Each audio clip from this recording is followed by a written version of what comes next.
बहुत प्रिय है सबके। कहते हैं भजन भजन की तरीके से नहीं, उससे भाव को जोड़ो। हे नाथ अब तो ऐसी कृपा हो, हे नाथ अब तो ऐसी कृपा हो, जीवन निरर्थक जाने न पाए, जीवन निरर्थक जाने न पाए। या हम न जाने क्या क्या दिखाए, यह मन न जाने क्या क्या दिखाए। कुछ बन न पाया मेरे बनाए, कुछ बन न पाया मेरे बनाए। संसार में ही आसक्त रहकर, संसार में ही आसक्त रहकर, दिन रात अपने मतलब के कहकर, दिन रात अपने मतलब की कहकर, सुख के लिए लाखों दुख सहकर, सुख के लिए लाखों दुख सहकर, ये दिन हम अभी तक यूं ही बिताए, अभी तक यूं ही बिताए। हे नाथ अब तो ऐसी कृपा हो, हे नाथ अब तो ऐसी कृपा हो, जीवन निरर्थक जाने न पाए, जीवन निरर्थक जाने न पाए। ऐसा जगा दो फिर सो न जाऊं, ऐसा जगा दो फिर सो न जाऊं, अपने को निष्काम प्रेमी बनाऊं, अपने को निष्काम प्रेमी बनाऊं। मैं आपको चाहूं और पाऊं, मैं आपको चाहूं और पाऊं, संसार का कुछ भय रह न जाए, संसार का कुछ भय न आए। हे नाथ अब तो ऐसी कृपा हो, हे नाथ अब तो ऐसी कृपा हो, जीवन निरर्थक जाने न पाए, जीवन निरर्थक जाने न पाए। वहाँ योग्यता दो सत्कर्म कर लूं, वायोग्यता दो सत्कर्म कर लूं, अपने हृदय में सद्भाव भर लूं, अपने हृदय में सद्भाव भर लूं। नर्तन है साधन भव सिंधु तर लूं, नर्तन है साधन भव सिंधु तर लूं, ऐसा समय फिर आगे न आए, ऐसा समय फिर आगे न आए। हे नाथ अब तो ऐसी कृपा हो,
से श्रीमद् भागवत महापुराण का चिंतन मनन कर रहे हैं।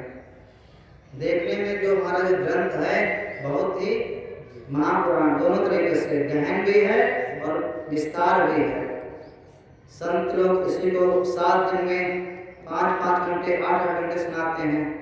हम लोग एक संक्षिप्त रूप लेकर इसमें उस प्रसंगों को स्पर्श करते हैं। अभी तक जो हम लोगों ने देखा पढ़ा, श्रीमद् भागवत महापुराण के मेन श्रोता कौन है? मेन श्रोता कौन है? परीक्षित जी और सुखदेव मुनि। यहाँ तक हम लोग देखते हैं। दूसरा ये भी देखना विचार करना पड़ेगा कि मेन अधिकारी कौन है। दोनों को साधारण नहीं है, इस पर हम लोग विचार करेंगे तभी अच्छी तरीके से समझ पाएंगे। यदि परीक्षित के जैसे अगर हम श्रोता बन जाएं और सुखदेव जैसे मुनि को ज्ञानी मिल जाएं तो भागवत एक बार ही और 7 दिन में ही कल्याण करने वाली है।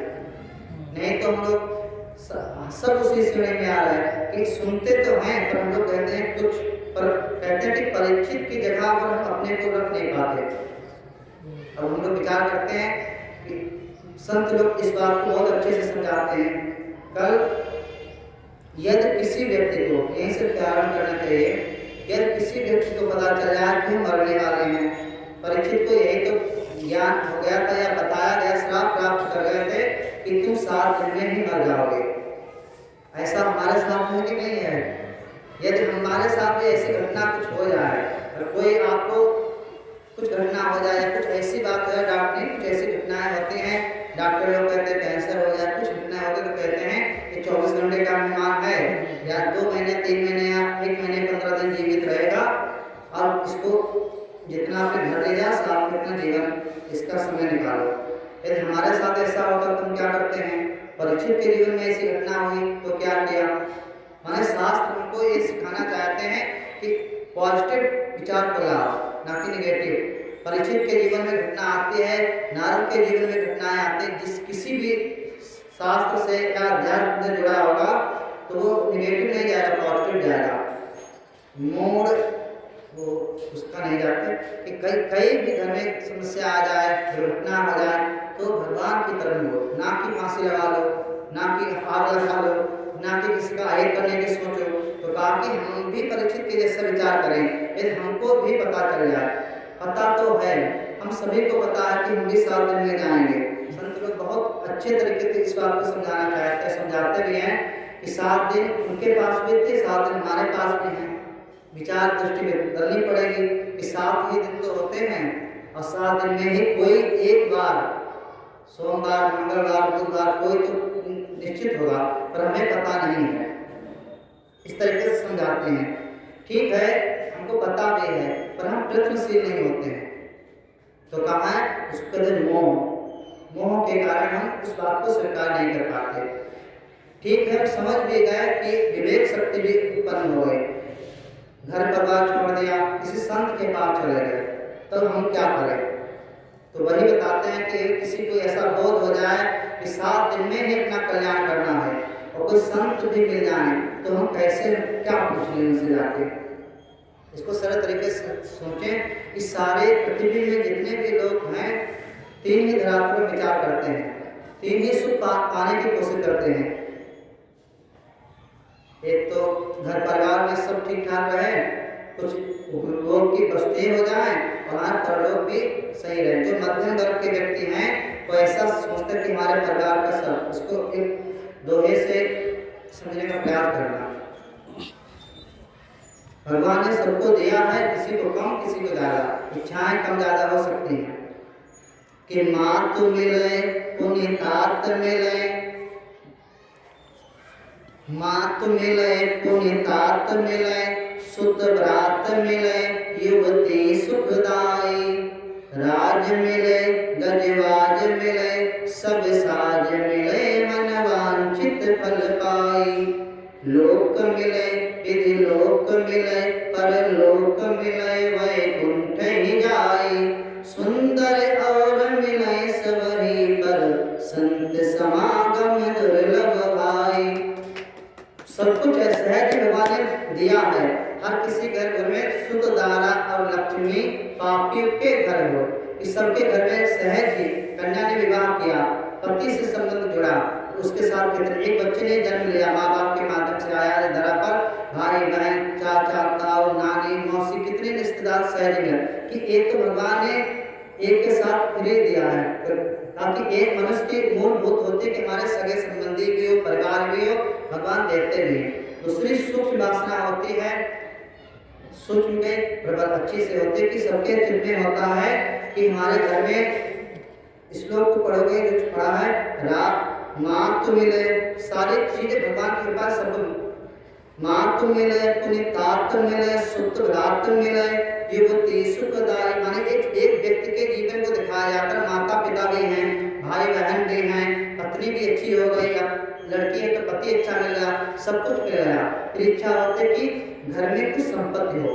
तो क्योंकि राज मिले, गजवाज मिले, गज का अर्थ लगाना पड़ेगा कि घर के दरवाजे पर बाइक भी हो, कार भी हो, कुछ अच्छी भौतिक सुविधाएं भी हो, कि राज मिले, गजवाज मिले, हर गाड़ी से हमारा मन नहीं बढ़ता है, ये सब साज मिले कि जितनी आवश्यकता से अधिक चीजें हम नहीं संग्रह कर लेते हैं कि अधिक से अधिक वस्तु का संग्रह करने पर भी कहते हैं तभी असंतुष्ट रहता है। तो संत कह रहे हैं कि राज मिले, गाज मिले, सब साज मिले, तो कितने तक मन वांछित फल पाए, कि जो इतना भगवान ने आपको संपन्न बना दिया है क्या कि जो इच्छा हो खरीद सकते हैं, महंगी से महंगी चीज खरीद सकते हैं, महंगी से महंगी शॉपिंग या तीर्थ यात्रा घूम सकते हैं। भगवान ने इस लायक आपको बनाया है, परिवार संपन्न है, धन संपत्ति है, पर तब भी एक इच्छा होती है, कहते इतना करने के बाद भी हमारे मन में होता कि हमारे परलोक भी इच्छा मिले।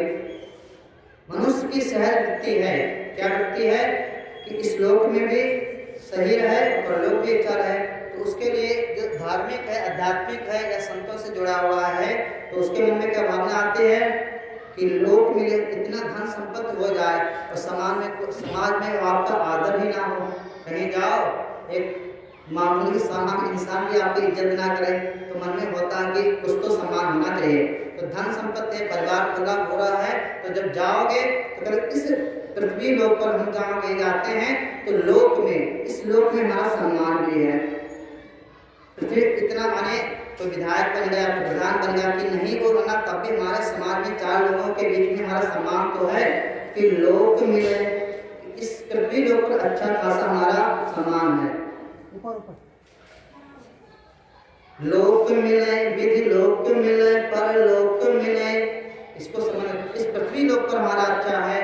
कोई इतना पुरुषार्थी पृथ्वी लोक पर हुआ कि उसने धर्म किया तो ब्रह्म लोक की गति है, माने ब्रह्मा लोक तक भी पहुंच सकता है, माने पूर्ण करके अच्छे कर्म करेंगे पहुंच सकते हैं। किसी ने कहा कि नहीं इंद्र लोक तक पहुंच जाएंगे, परलोक, किसी ने कहा वैकुंठ लोक तक पहुंच जाएंगे। संतों ने कहा कि ये जितना भी हम दिखा रहे हैं कि लोक मिले, विधि लोक मिले, परलोक मिले, वैकुंठ जाए, सुंदर और मिले सवही, पर संत समागम दुर्लभ भाई।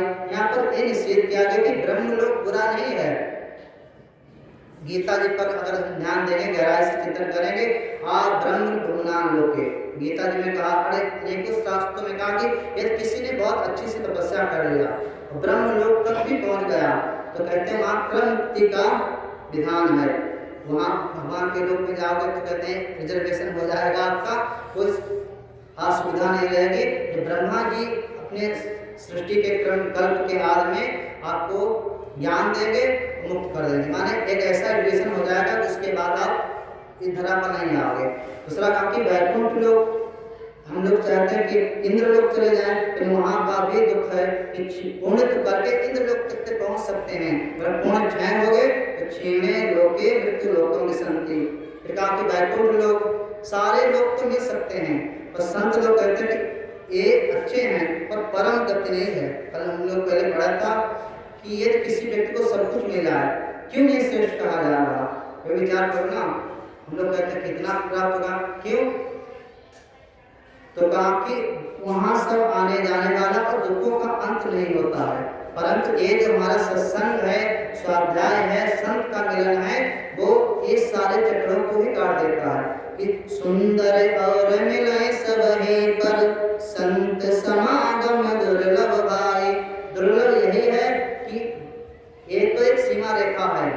संतों का मिलना आपके जीवन चक्र को ही काटने वाला है। इस तरीके से भौतिक रूप से विचार करो, इस बातें सत्संग में ही समझ सकते हैं हम लोग हैं। तो यहाँ पे इतना ही समझो कि हमारे सत्संग में ऐसी गति हो कि ये जन्म मृत्यु का चक्र ही कट जाए। तो वही बात परीक्षित जी के चित्त में आया। और हम लोग विचार करो, उस प्रसंग को याद करो कि परीक्षित जी के सामने वो अमृत का कलश नहीं आ गया था, पिला देते, क्यों नहीं पिलाया? उसमें विचार करना चाहिए। और हम लोग हैं, गुरुदेव से संतों से पूछो कि कहते हैं कुछ चिरंजीवी हैं, कितने दिन तक चिरंजीवी हैं?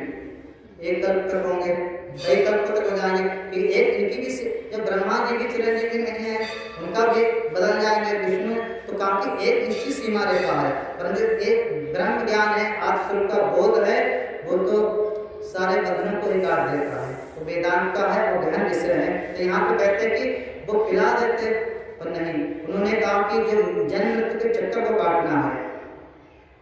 देव लोग मेरे इंद्र, गुरुदेव बाबा हम शास्त्र में पढ़ते हैं, कोई इंद्र बना है वो पृथ्वी पर आएगा। क्यों आएगा? पूर्ण करके वहां पहुंच गया, पूर्ण क्षीण हो गया, पृथ्वी पर आएगा, फिर पूर्ण करेगा, फिर जाएंगे। इस तरीके से क्रम कभी घटता नहीं है, चलता रहता है, समय रेखा है उसकी। तो यहाँ पर इतना विचार करें कि हमारे सामने सुखदेव जैसे हमारे गुरुदेव जैसे संत प्राप्त हो जाए तो हम क्या करें? कल हम लोग ने संक्षिप्त में देखा था कि उन्होंने ये नहीं पूछा कि क्या दुकान उसको मारे या क्या करें। उनको निश्चित होगा कि हमारे पास 7 दिन है तो उनका कैसा सदुपयोग करें। तो हम लोग एक बार प्रश्न को पढ़ते हैं, किसका श्रवण करें, किसका जाप करें, किसका स्मरण करें, किसका त्याग करें और किसका भजन करें। भजन माने किसकी शरण में जाएं, और त्यागना मतलब क्या त्याग दें। इस समय में पैसा बटोरे कि ना बटोरे? तो उन्होंने कहा कि ना। और जब उन्होंने कहा तो तुलसी जी है, कोई भी रामायण को देखते, कोई भी ऐसे प्रसंग को देखते हैं तो सामने वाला बहुत ही सांत्वना देता है। ऐसे परीक्षित को सुखदेव मुनि ने भी सांत्वना दिया कि तुम परेशान क्यों हो रहे हो, तुम्हारे पास तो 7 दिन हैं। कुछ ऐसे महापुरुष भी हुए जिन्होंने एक घड़ी में भी अपना कल्याण कर लिया। इस तरीके से उनकी प्रशंसा करते हैं। फिर एक श्लोक पढ़ देते, सारे तो नहीं संभव है, समय का अभाव। उन्होंने कहा था जो उन्होंने क्वेश्चन किया था उसी का आंसर है, तस्मात् भारत सर्वात्मा भगवान ईश्वरो हरे सोतव्यस्य कीर्तितव्यस्य स्तब्धचेताभ्यम्। उन्होंने कहा कि किसका स्मरण करें, तो कहा कि सुनने लायक कौन है? भगवान ही है। परमात्मा का ही भजन करो, परमात्मा का ही चिंतन करो, परमात्मा का ही स्मरण करो। इस तरीके से कहा कि इस समय एक ही आपका लक्ष्य है।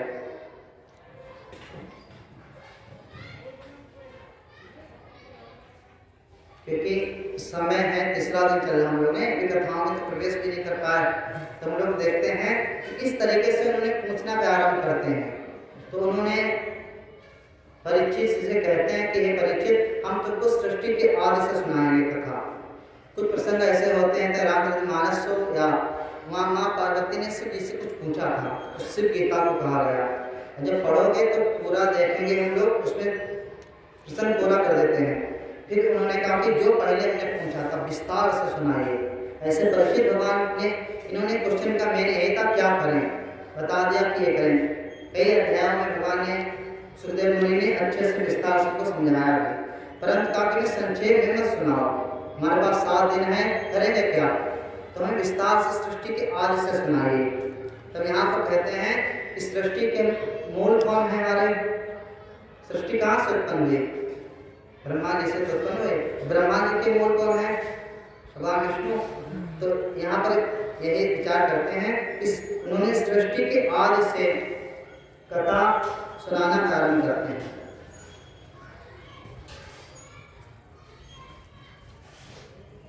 तो हम लोग बच्चा जानता कि ब्रह्मा जी कैसे उत्पन्न हुए। विष्णु भगवान की नाभि से एक कमल निकला है, उस पर उत्पन्न हुए। जब ब्रह्मा जी उत्पन्न होते हैं तो उनके मन में एक नहीं होता कि हम कहाँ से उत्पन्न हुए हैं, तो अपने मूल कारण का खोज करते तो नीचे आते हैं विष्णु भगवान के पास में। पहले तो विस्तार से आगे दृष्टि पुराण में भी ऐसी घटनाएं आती हैं जब अपने मूल कारण को भगवान विष्णु के पास पहुंचते हैं तो उन्होंने कहा कि मैं कौन हूँ। तो उन्होंने कहा तुम ब्रह्मा हो, और कहा कि हमें अपने स्वरूप का बोध नहीं, हम कहाँ से प्रकट हो गए। तो उन्होंने कहा एक काम करो तब अपने स्वरूप का बोध होगा, जाओ तुम तप करो, ओम का तप करो, ओम का जाप करो। जब वो जाप करते हैं उनका मन शुद्ध होता है तो भगवान विष्णु ने उनको उपदेश करते हैं। यहीं से हम लोग पढ़ने इतना तो पढ़ ही सकते, पूरा समय तो नहीं है, है। तो उन्होंने भगवान विष्णु ने उनको कहा कि हमारी इच्छा है तुम सृष्टि का सृजन करो। लोग कहते हैं हम लोग हमारे मूल कारण कौन है? ब्रह्मा जी। तो कहा कि सृष्टि के कार्य को करेंगे तो हमें बंधन भी मिलेगा, पाप पुण्य भी होगा। तो उन्होंने कहा हम ऐसा तुमको ज्ञान का उपदेश करेंगे और उसको धारण कर लोगे जब आप, तो क्या होगा, तुम पाप पुण्य से निवृत्त हो जाओगे। चतुर्थ श्लोक की भागवत है, अगर होता तो पढ़ते हो। वहाँ में व्यास में बात है कि 4 श्लोकों में उन्होंने ब्रह्मा जी को उपदेश करते हैं। फिर कहा कि सृष्टि अब तुमको कभी भी अपने जीवन काल में मोह नहीं होगा, अब सृष्टि की रचना करो। अब हम लोग एक विचार और करें कि हमारे सबसे नंबर पर कौन है? हम लोग किसकी संतानें हैं? मनु की। मनु तो बाद में आते हैं, ठीक है। तो ब्रह्मा जी, हम लोग इतना बोलते नहीं बच्चे बच्चे कि ब्रह्मा जी ने बनाया, पालन किसने किया? भगवान विष्णु ने। संहार कौन कर रहा? शिव जी। इतना अब विचार यहाँ पर और करें, संक्षिप्त रूप में देख सकते हैं कि जब ब्रह्मा जी उत्पन्न होते हैं तो उनके मन में सबसे पहले यही आता कि मैं कौन हूँ। उन्होंने अपने कार्य की खोज किया। भज गोविंद में स्कूलों के बहुत को मैं माता, को मैं ताता, को मैं जननी, को मैं भ्राता, इति परिभावम सर्वम सारम विश्वतत्वा स्वप्न विचारम।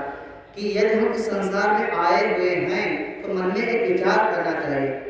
क्यों करना चाहिए? कि जब ब्रह्मा जी ने ऐसा किया, ठीक है, उतनी कहानी पूरी हो जाती है। उन्होंने तप किया, ज्ञान मिला और अपने कार्य को किया। हम इस संसार में आ गए हैं तो कार्य तो करना है, पर अपने मूल कारण को भी जानना है, समझ रहे? तो दूसरी कथा आती है कि ब्रह्मा के कई पुत्र हुए।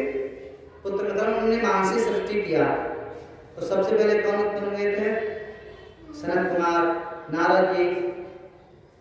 हाँ, इनसे कहा कि तुम गृहस्थ धर्म का स्वीकार करो। तो उन्होंने कहा कि नहीं, हमें इस पचड़े में नहीं पड़ना है, हम तो आनंद में अकेले ही रहेंगे। नारद जी जब आते हैं मानसिक सृष्टि में तो वो भी चले जाते हैं। तो ब्रह्मा जी, उससे घटना आती है तो ब्रह्मा जी के ही 2 विभाग हो जाते हैं और एक से मनु, एक से शत्रुपा उत्पन्न होते हैं। उनसे ये सारी सृष्टि उत्पन्न होती है। हम लोग कहते हैं कि फिर हम लोग सहज भाषा में कहते हैं कि मनु और शत्रुपा के हम वंशज हैं, इसीलिए मनु से ही मनुष्य हो गया।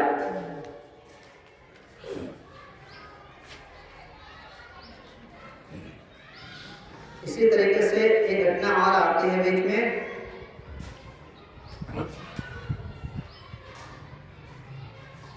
नाम तो ले ही रहे, कथाएं बोलना स्मरण हो। एक उद्धव, विदुर, मैत्री का नाम सुना है। जब भगवान इस धरा से जा रहे होते हैं, जिसे रामायण में 4 प्रसंग हैं। पहली कथा कहाँ हो रही? दूसरी कथा एक नेमिष और सूत के बीच में, नेमिषारण्य में हो रही है, सूत और सौनक के बीच में। दूसरी कथा सनत कुमार नारद वाला प्रसंग आता है, परीक्षित और उनकी हस्तिन और सुखता में हुई। इस तरीके से अन्य कथाओं के अंदर कथाएं। उसी बीच में कहते हैं कि भगवान जब इस धरा से जा रहे थे तब उन्होंने उनसे उद्धव से कहा कि जब कभी मैत्री जी मिले तो उनसे कहना विदुर को थोड़ा ज्ञान का उपदेश करें। ऐसा करके तो इधर से जाने वाले होते हैं। सबसे लास्ट में कौन मिलते हैं? भगवान कृष्ण को। उद्धव विदुर मिलते तो 11वें स्कंद में विस्तार से आया है। तभी उनके मन में एक इच्छा थी कि एक हमारा भगत है, कौन है? विदुर जी हैं, वो भी तो भगवान के परम भागवत हैं, तो उनको आप ज्ञान का उपदेश करना। दोनों ज्ञानी थे, तो हमारे बारे में कुछ संदेश भी दे देना। इस तरीके से उन्होंने बताया। तो कहते हैं जब विदुर जी और मैत्री का संवाद होता तो भगवान के बारे में बताया गया कि उन्होंने आपके लिए कुछ संदेश भेजा है। तो कहते हैं कोई श्रेष्ठ हमारे लिए संदेश छोड़ता है तो बहुत ही प्रसन्न होते हैं। तो मैत्री और विदुर का जो संवाद है वो भी इसी भागवत कथा के अंदर आता है। नहीं, इसके बीच में इनकी जो चर्चा होती है वो पूरी ज्ञान का प्रसंग ही है। तो इसी क्रम में हम लोग देखते हैं कुछ कथाओं को। ब्रह्मा जी से मनु और शत्रुपा, और मनु शत्रुपा के 3 पुत्र हुए, 2 पुत्र और 3 कन्याएं हुई, प्रसूति, देवहूति, अक्रूति। तो लोग विस्तार से सुनते भी हैं और समझना चाहिए कि एक कथा को हम लोग श्रवण करते हैं, थोड़ा सा बहुत विस्तार से है। क्या पढ़ें, क्या एक प्रसंग हम लोग लेते हैं माँ देवहूति का। माने जब उन्होंने पूछा परीक्षित से कि ब्रह्मा जी के 2 पुत्र और 3 कन्याएं थी, तो किसकी कथा पहले सुनना चाहोगे, कन्या की या पुत्र की? तो उन्होंने कहा इससे पहले एक कथा इसमें होनी चाहिए, तो एक दोष लग जाएगा। उसमें कहते हैं कि ब्रह्मा जी से जब उन्होंने कहा कि सृष्टि की रचना करो, तो उससे पहले मनु शत्रुपा को जो उत्पन्न करते हैं, तो उनसे कहा कि इस संसार में संसार को वंश को बढ़ाओ। तो उन्होंने कहा एक समस्या है, आपने आज्ञा तो हमको दे दिया, परंतु उसी समय एक दैत्य का नाम आता है। कौन था? हिरण्याक्ष। तो हिरण्याक्ष और हिरण्यकश्यप का इसमें विस्तार से आया है। तो इस पृथ्वी पर हम अपने संतानों का, प्रजा का विस्तार तो करेंगे, परंतु उससे पहले एक हमारे बच्चे रहेंगे कहाँ? तो उन्होंने कहा कि क्या समस्या है? तब कहते हैं कि एक दैत्य है, कौन? हिरण्याक्ष, उसने पृथ्वी को ही चुरा लिया। अब हम लोग कभी विचार करो, साइंस पढ़ते हैं, अध्यात्म पढ़ते हैं, तो कन्फ्यूज होते कि नहीं होते कभी कि पृथ्वी को चुरा के कहाँ ले जाएगा? कोई माइंड में आया कि नहीं आया? यहाँ पर ये विचार करो कि पृथ्वी, हम लोग साइंस के अनुसार देखो, साइंस अध्यात्म दोनों अलग, ताकि पृथ्वी के 3 हिस्से में क्या है? जल है, और 1 हिस्से में पृथ्वी है। तो पृथ्वी चुरा के कहाँ ले गया था? तो कहा चुरा के कहीं नहीं ले गया था। पृथ्वी की जो ऐसा हिस्सा नहीं, जो पृथ्वी वाला हिस्सा था वो नीचे अंदर डुबो देता है, और जो जल वाला हिस्सा ऊपर आ जाता है। इस तरीके से लोग भागवत में सुनते हैं, सत्संग में सुनते हैं कि पृथ्वी को जल में डुबो दिया जाता है। कहाँ के लेके जाएगा भी, तो कहाँ जाएगा? तो उन्होंने कहा एक आपकी समस्या है। इन्होंने ब्रह्मा जी किसकी आज्ञा से सृष्टि कर रहे थे? नारायण भगवान के। और मनु शत्रुपा किसकी आज्ञा का पालन कर रहे थे? ब्रह्मा जी की। एक समस्या पैदा होगी, पृथ्वी तो है ही नहीं, कहाँ इस बच्चे हमारे रहेंगे, संतान रहेंगे? तो उन्होंने कहा प्रार्थना करते हैं। तो भगवान नारायण से प्रार्थना करते हैं, तो उन्होंने 12 अवतार के रूप में जन्म लेते हैं। बोलिए नारायण भगवान की जय। इस तरीके से भगवान के अवतार जो 24 अवतार का निरूपण होता है, उसी में भगवान 12 का भी अवतार होता है।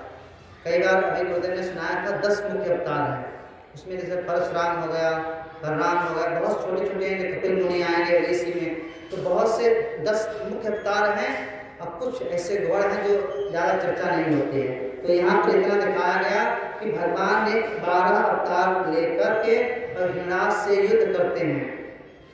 और जब लड़ाई होती तो काफी, इसमें विस्तार से पढ़ेंगे जब, तो कहीं काफ़ी समय तक युद्ध होता है। और उस पृथ्वी को जो छिपा दिया था अपने दांतों से, फिर उसको सिला करके और फिर सही व्यवस्थित कर देते हैं, फिर हिरण्याक्ष का वध कर देते हैं। एक वहाँ की घटना इतनी होती। फिर उत्तान को मनु और शत्रुपा को आज्ञा देते हैं कि अपने वंश का विस्तार करो। तो उन्हीं क्रम में बताते हैं कि उनके कुछ कन्याएं होती हैं और कुछ 2 बच्चे होते हैं। पहले देवहूति की कथा हल्का सा संक्षिप्त रूप में हम लोग देखते हैं, बाकी बहुत विस्तार से सबका है, इतना हमारा अध्ययन भी नहीं है। देवहूति के बारे में हम लोग देखते हैं कि इनके पति जो थे, तो उन्होंने भगवान की आराधना किया, पर भगवान ने उनको आज्ञा देते हैं कि मनु शत्रुपा की एक कन्या है देवहूति, उससे तुम विवाह करो। विवाह करते हैं और एक ही साथ में आशीर्वाद उनको देते हैं कि समय आने पर हम आपके पुत्र के रूप में उत्पन्न होंगे। ऐसा आशीर्वाद काफी समय तक विवाह होता है। फिर एक समय के बाद जब उनके घर में संतान का जन्म होता है, कौन है? वो साक्षात कपिल भगवान ही इनके घर में पुत्र रूप में आते हैं। तो पुत्र रूप में आते हैं।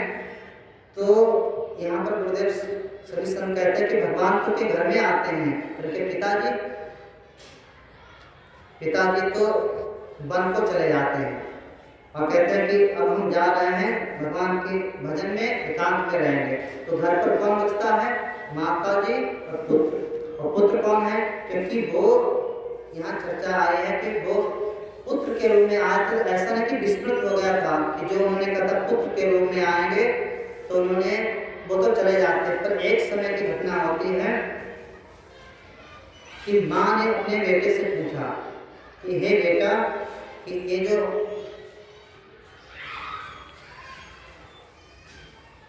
कि इस संसार में जितने भी प्राणी हैं क्या हैं? सब मोहासक्त हैं, देहासक्त हैं। अब हम यहाँ पर एक विचार करना चाहिए कि माँ अपने बेटे से पूछ रही है कि उनकी भगवत्ता को जान करके पूछ रही है। वो जान माँ देवभूति ने सुना, समझ गए कि ये जो हमारा पुत्र है वो साधारण पुत्र नहीं है, ये साक्षात परमात्मा ही हमारे घर में अवतरित हुए हैं। तो उन्होंने अनेक क्वेश्चन करते हैं। उन्होंने कहा कि इस संसार में जो जीव आता है तो देह में, परिवार में, धन में, बच्चों में, अनेकानेक प्रपंच में इतना आसक्त हो जाता है कि आपका भजन नहीं करता। यहीं पर हम लोग देखते हैं कि उन्होंने कपिल भगवान ने देवभूति को बहुत विस्तार से सृष्टि का क्रम बताते हैं। सांख्य योग की जैसे कैसे सृष्टि का निर्माण होता है, फिर उसको विस्तार से बताते हैं। फिर जीव कैसे इस धरा में आता है वो भी बताते हैं। तो यहीं पर प्रसंग आता हम लोग सुनते हैं संतों के माध्यम से कि जब जीव गर्भ में होता है तो माँ से अनेक प्रार्थनाएं करता है। प्रार्थना क्या करता कि हे भगवान, जब इस बात में जो गर्भ में जो इतना कष्ट मिल रहा है इससे हमें निवृत्त करो और हम आपका इतना भजन करेंगे कि दोबारा कभी भी यहाँ ना आना, गर्भ का दुख न सहन करना पड़े।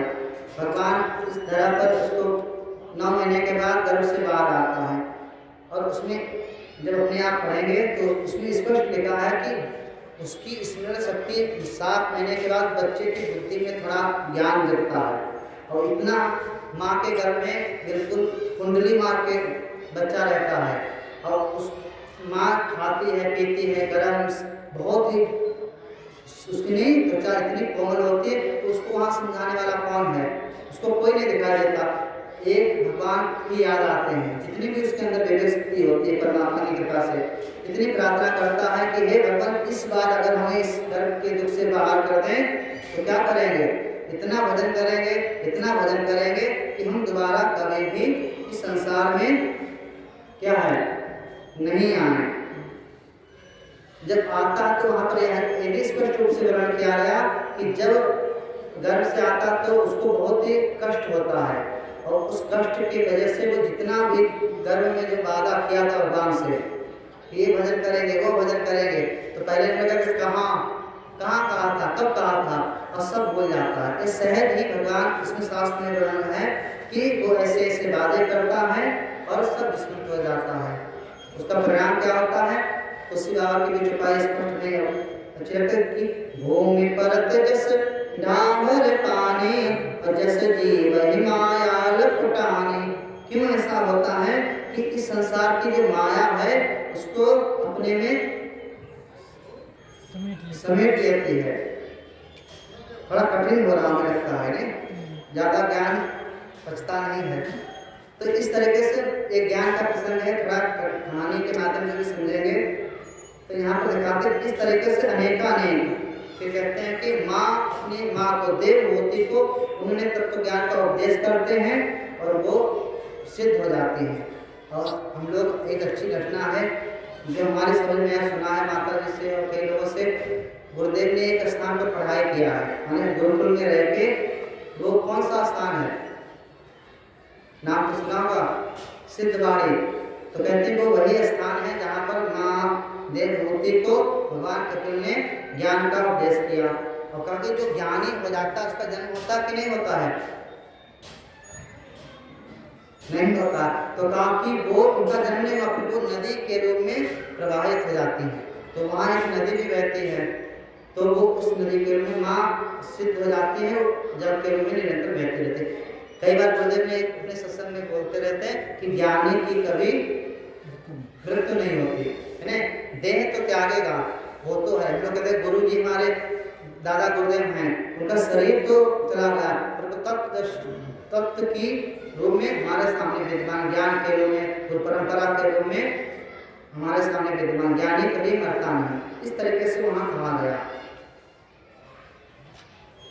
एक दो चुटकुला सुनाना पड़ेगा, तो बोर हो जाएंगे सभी लोग ने।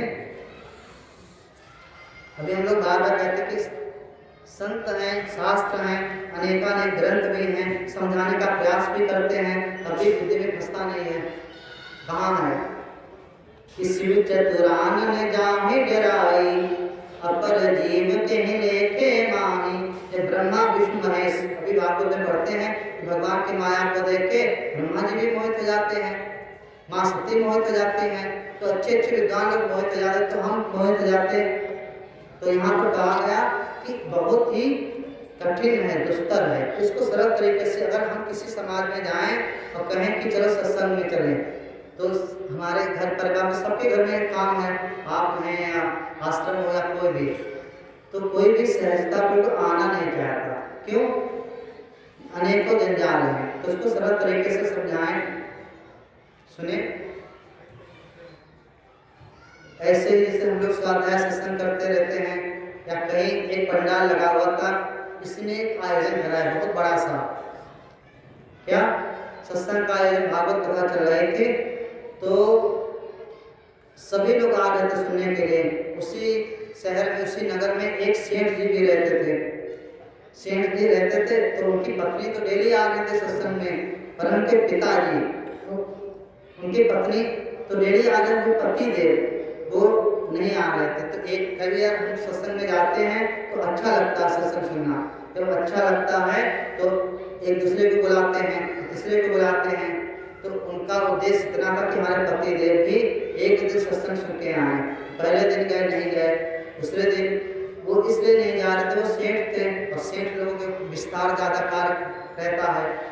तब उन्होंने पहले दिन नहीं गए, दूसरे दिन नहीं, तीसरे दिन भी नहीं गए, फिर चौथे दिन बार बार की पत्नी ने जब आग्रह करती हैं तब उन्होंने कहा चलो इतना आग्रह करते तो कुछ समय के लिए एक दिन तो टाइम निकाल ही लेते हैं, सत्संग में चलेंगे, वहाँ से कुछ अपना भगवान की कथा सुन के आते हैं। अपनी स्वेच्छा नहीं थी पर पत्नी के आग्रह से वो सत्संग में आ जाते हैं। जब वहाँ आते हैं तो कई बार सत्संग में बहुत बड़ी भीड़ हो जाती है, इतना होता है कि बैठने की जगह भी नहीं बचती है। और उन सेठ जैसे भी सत्संग में प्रवेश करते हैं तो इतनी भीड़ होती है। पंडित जी जो कथा व्यास पर बैठे हुए थे उन्होंने कहा कि सभी लोगों से कहा थोड़ा आगे बढ़ाइए।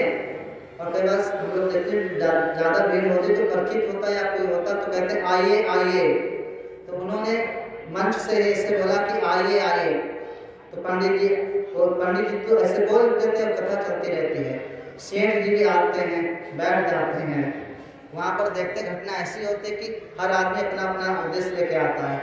तो उन्होंने सोचा कि अच्छी जगह मिल जाए यहाँ पर तो टेकने वाले थोड़ा आनंद आ जाएगा हमको। उन्होंने खंभा पकड़ा, उसकी टेक में बैठ गए।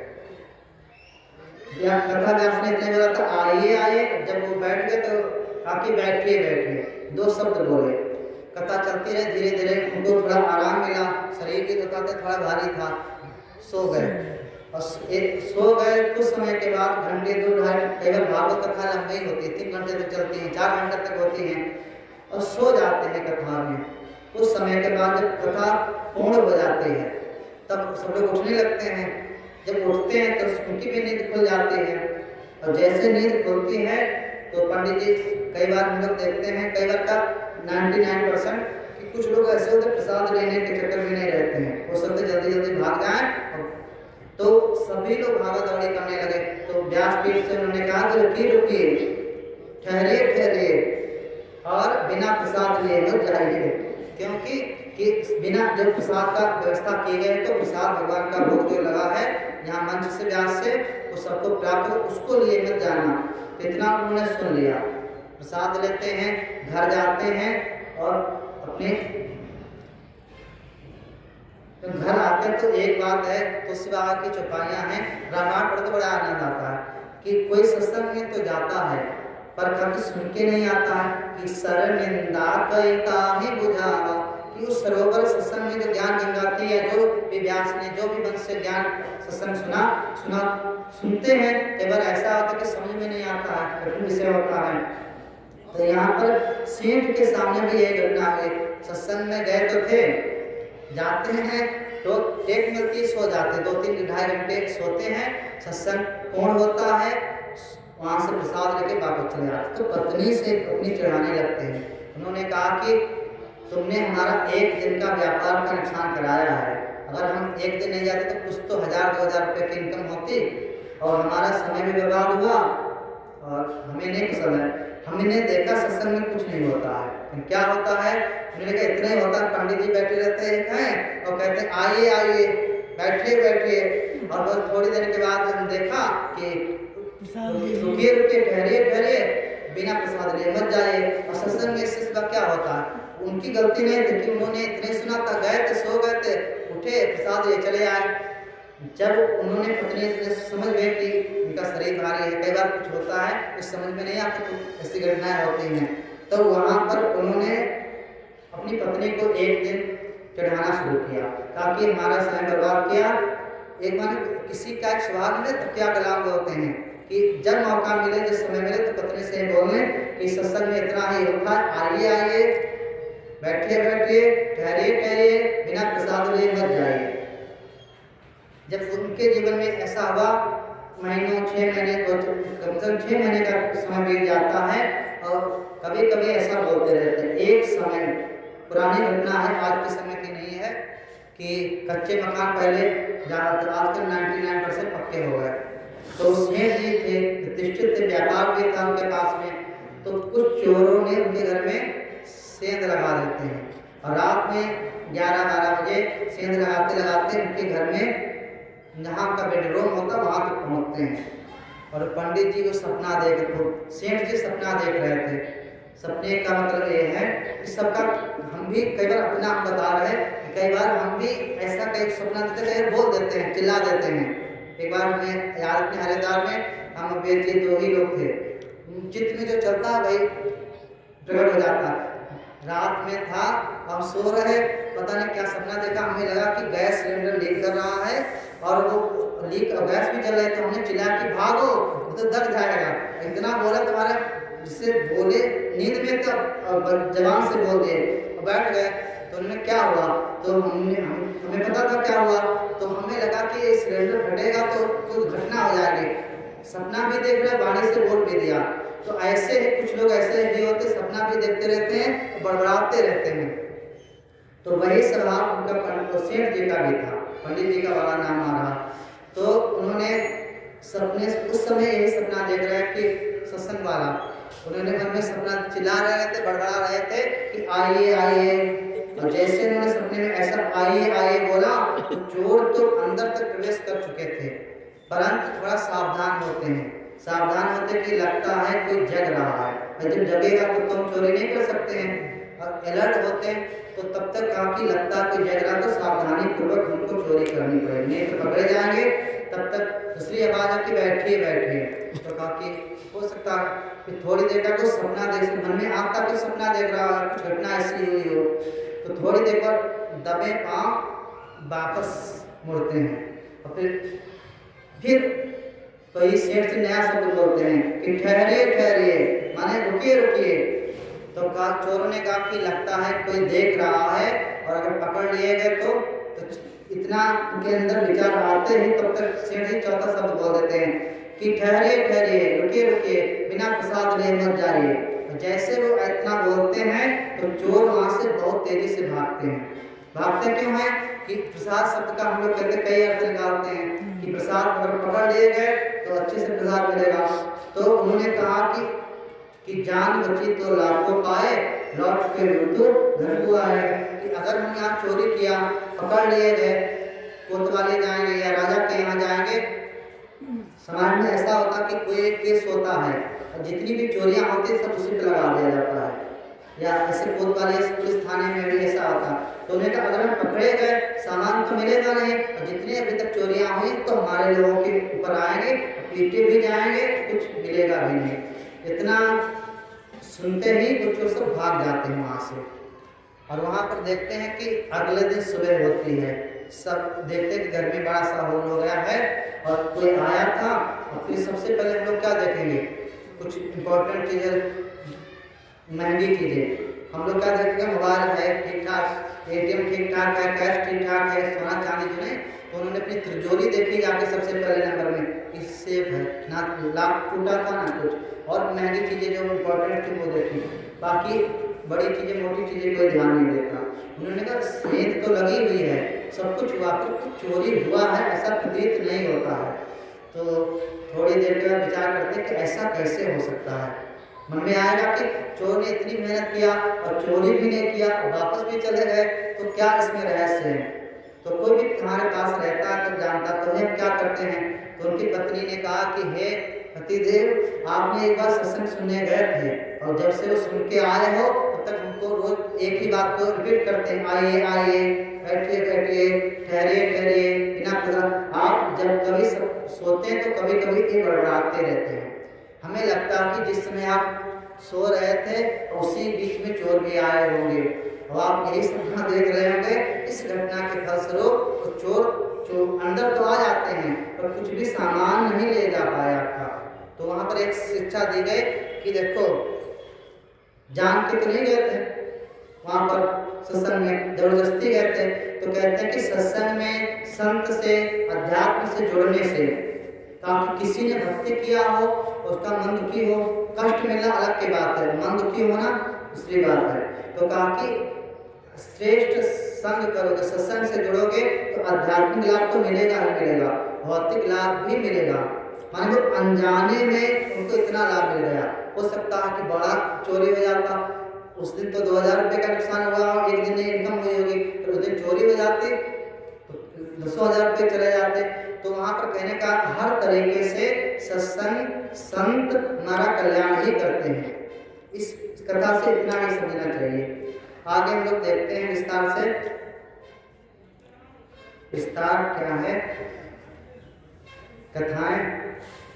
देवभूति का सबसे बड़ी कथा यहाँ पर हम लोग देखते हैं कि बिना ध्रुव की कथा सुने हम लोगों का पूरा नहीं होगा। तो कहते हैं उनके एक पुत्र थे, उनके कई पुत्र हुए, एक उत्तानपाद और कौन थे, उनकी पत्नी का क्या नाम था, सुनीति, एक और थी सुरुचि। तो कहते हैं मनुष्यरूपा के प्रियव्रत उत्तानपाद और एक और है शंभु, दो के नाम।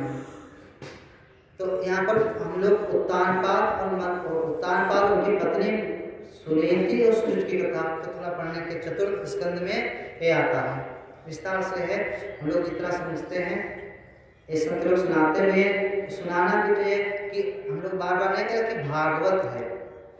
सब लोग बहुत तरीके से हम लोग कई बार माइंड में हमारे इतना नहीं आता, कहते भागवत के कई अर्थ निकाले संतों ने, ताकि जो भगवान का है वही भागवत है नहीं।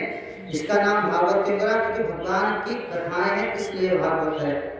भगवान क्या इसको पढ़ने से मिलेगा, भक्ति ज्ञान वैराग ये तो मिलेंगे, परिणाम क्या मिलेगा कि तर जाएंगे, मुक्त हो जाएंगे। आगे तो अनेकानेक भक्तों की कथाएं आएंगी, अजामिल की आएगी, ध्रुव की आएगी, प्रहलाद की आएगी, कथाओं का भंडार है। तो यहाँ पर देखते हैं कि ध्रुव का चरित्र है, तो कहते हैं कि ध्रुव की कथा है।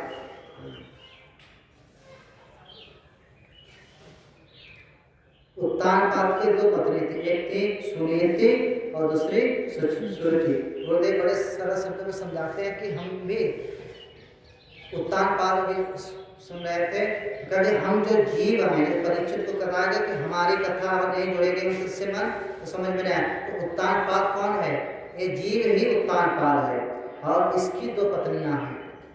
तो क्या है कि हमारा एक बुद्धि से काम करते हैं, कहीं मन से काम करते हैं, है ना।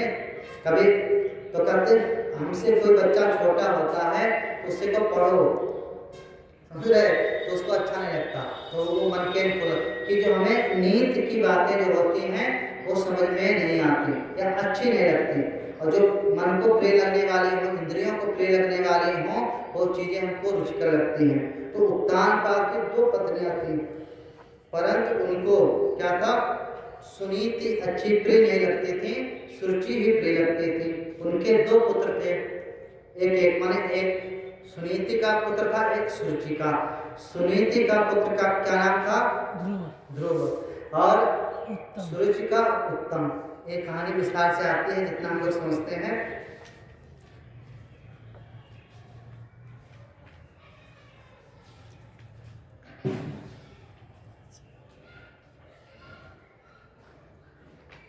तो यहाँ पर दिखाते हैं कि एक समय की घटना होती है कि उत्तान पाद राज सिंहासन पर बैठे हुए होते हैं और वहाँ पर उत्तम पहले से बैठा हुआ था उनकी गोद में। खेलते खेलते ध्रुव भी वहाँ पहुँच जाते हैं। जब जैसे वहाँ पहुँचते हैं तो क्या देखते हैं, उनका पिता की गोद थी, पिता थे उनके, तो सहज इनका मन हुआ कि हम भी पिता की गोद में बैठ जाएं जाके। और जैसे वो बैठ भी जाते हैं, घटना यहाँ तक आती है कि वो पिता की गोद में एक बेटा बैठा था तो दूसरा भी बैठ गया, तो पिता सहज भाव में को बैठा। उसी समय सुरुचि आती है, जैसे सुरुचि आती तो उनका हाथ पकड़ के झटक के नीचे उतार देते हैं। कहते हैं कि तुम जो हो, तुम अपने पिता की गोद में बैठने के अधिकारी नहीं हो।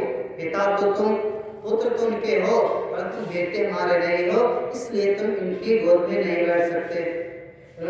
और उलाहना देते हुए माने झुंझोड़ते हुए बोलती हैं कि यदि तुम्हें अपने पिता की गोद में बैठना है तो एक काम करो, फिर क्या, ताकि जंगल चले जाओ, माँ तपस्या करो, नारायण से वरदान मांगो और कहो कि हम सुरुचि माँ के गर्भ से उत्पन्न हो, तब हम अपने पिता, तभी तुमको पिता की गोद में प्राप्त होगी, अन्यथा नहीं। अगर तुम उनके पुत्र हो तो पिता की गोद तुमको, या पिता का गोद या सिंहासन, यहाँ तक इसमें लिखा कि सिंहासन के अधिकारी नहीं हो, पिता की गोद के अधिकारी नहीं हो।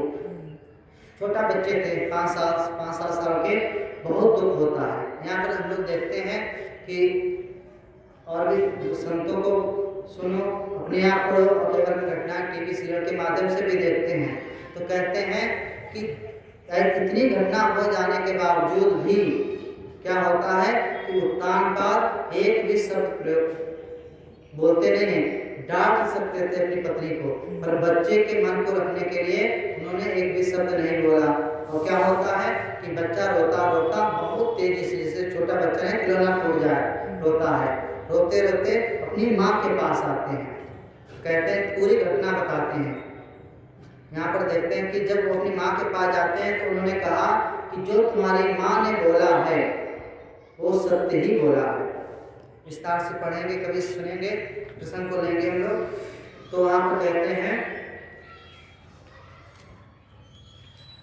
तो उन्होंने कहा कि कुछ बातें सत्य हैं, कुछ बातें स्वीकार करने योग्य नहीं है। उन्होंने कहा कि पिता की गोद तब मिलेगी जब उनके गर्भ से, कहा कि जब तुम जंगल जाओगे या ये तुमको भगवान ही प्राप्त हो जाएंगे तो फिर पिता की गोद क्यों लोगे, तुम्हें तो तीनों लोगों का राज्य मिल जाएगा। तो यदि उन्होंने कहा कि भगवान की आराधना करो तब करो तो उससे सब कुछ भी संभव हो, और भगवान मिल भी जाए तो कहते हैं उनसे मांग के, माने जन्म मत मांग लेना, मुक्ति मांगना, ज्ञान मांगना, इस तरीके से समझाते हैं। यहाँ पर दिखाया जाता कि माँ ही उनकी प्रेरणा स्रोत बनती है। अगर माँ वहाँ रोक लेती तो फिर नहीं जा सकते थे ध्रुव को पढ़ाने के लिए। जैसे उन्होंने कहा कि ठीक है आप जंगल में जाना चाहते हो तो जाइए, घोर तपस्या कीजिए। तो ये घटना जैसे होती है कि तब उसी, यहाँ हम लोग पढ़ते हैं, अपने आप पढ़ेंगे, यहाँ सुना हमने भी कि जब जंगल जा रहे होते हैं तब नारद जी मिलते हैं। पर अभी पढ़ रहे थे, जब अपने आप निजी पढ़ोगे तो दूसरा अनुभव मिलेगा। तो कहा कि जब ऐसी घटना उसी समय नारद जी पहुँच जाते, महल में आते हैं। उन्होंने कहा बेटा समझाते हैं, नारद जी ने समझा कि ना कि माँ ने। नारद जी ने कहा कि तुम छोटे से बच्चे हो 5 साल के, अभी तुम्हारा कौन सा अपमान और कौन सा तिरस्कार, ऐसी बात मन पर मत लाओ, जंगल जाने की क्या आवश्यकता है। तो जंगल में जाओगे, तपस्या करोगे, भगवान को प्रकट करोगे। भगवान को पाना इतना आसान नहीं है, भगवान मिल जाएंगे। उन्होंने कहा कुछ भी हो, पर हमने एक बार निश्चय कर लिया तो कर लिया। उन्होंने कहा ठीक है। जब बहुत जिद करते हैं तो हम लोग देखते हैं कि नारद जी ने उनको एक मंत्र दिया है, याद है कि भूल गए? कौन सा मंत्र? हाँ, तो उन्होंने कहा कि ये तुम्हारी इच्छा ऐसी है, पर जंगल जाने से पहले थोड़ा सा क्या कहते हैं, पता तो चले। कोई छोटा बच्चा नहीं होता जो बाहर निकलने के लिए सोचता है, तो उसको नहीं पता क्या होगा, भूख लगेगी, प्यास लगेगी, कष्ट होगा। तो उन्होंने कहा जंगल तो जा रहे हैं, पर हमारा कुछ उपदेश है और कैसे तुमको जंगल में साधना करनी है उसको भी तुम समझ लो। तो उन्होंने यहाँ लिखा कि 12 मंत्र का ओम नमो भगवते वासुदेवाय। उन्होंने कहा जंगल तुम जा ही रहे हो, पर बिना गुरु के मंत्र दीक्षा के कैसे तुम जाप करोगे? हम लोग कई बार हमारे मन में आता, शुरुआत में आते हैं कि ये प्रसंग आ रहा, स्मरण भी आ रहा, तो चर्चा कर लेनी चाहिए। कहते हैं लोग दुनिया में कहते हैं कि गुरु को बनाए क्या होगा। सहज क्वेश्चन बनता है कि हमारा तो गायत्री मंत्र का जाप करते हैं, महामृत्युंजय का जप करते हैं, तो हम फल क्यों नहीं देगा? तो संत भी कहते हैं, हमसे भी कई बार पूछा, तो धीरे धीरे जब गुरुदेव से चर्चा किया या गुरुदेव का सत्संग सुना तो वो बात स्पष्ट हो गई। तो मन में आ सकता कि अरे बिना गुरु के हम जाप करेंगे तो लाभ नहीं मिलेगा क्या? समझ रहे? मिलेगा, ऐसा नहीं कि नहीं मिलेगा, पर जितना लाभ मिलना चाहिए उतना लाभ नहीं मिलेगा। उसको समझाने के लिए हम लोग दृष्टांत देखें। कहते बंदूक की गोली में बहुत ताकत है? अगर वो बंदूक में लगा के और किसी हाथी या शेर को भी मारेंगे तो एक पल में एक घायल तो हो ही जाएगा, झुरझुर जाएगा। पर वही बंदूक की गोली हाथ में लगे चूहे को मारे, थोड़ा छोटा तो जाएगा पर मरेगा नहीं। कि उस बंदूक की गोली में कितनी सामर्थ्य है, एक शेर को भी घायल कर सकती है, एक बार रोक देगी। पर इतनी तुम्हारे हाथ से फेंकोगे तो क्या होगा? एक चूहा भी मरेगा नहीं। तो कहा कि मंत्र में शक्ति है, हम जाप करेंगे तो उसका लाभ। माने शेर को मारो तो हल्का सा चोट तो लग जाएगी, उस माध्यम से मारेंगे तो कहा कि किसी गुरु के मुख के द्वारा हम उस मंत्र को ग्रहण करेंगे तो उस मंत्र में इतनी अपार शक्ति आ जाती है, तब हम उसका जाप करेंगे, चिंतन करेंगे तो हमारा कहते नहीं कि जो काम 10 साल में होना चाहिए वो हो सकता है 6 महीने में ही हो जाए, साल भर में ही हो जाए। तो इसलिए गुरु की आवश्यकता है। तो उसी बात को सरल शब्दों में कहते हैं कि गुरु बिन भवनिधि तरहि न कोई, जो बिरंच शंकर सम होई। क्यों कहा ऐसा? कि गुरु की आवश्यकता है बिना मार्गदर्शक के।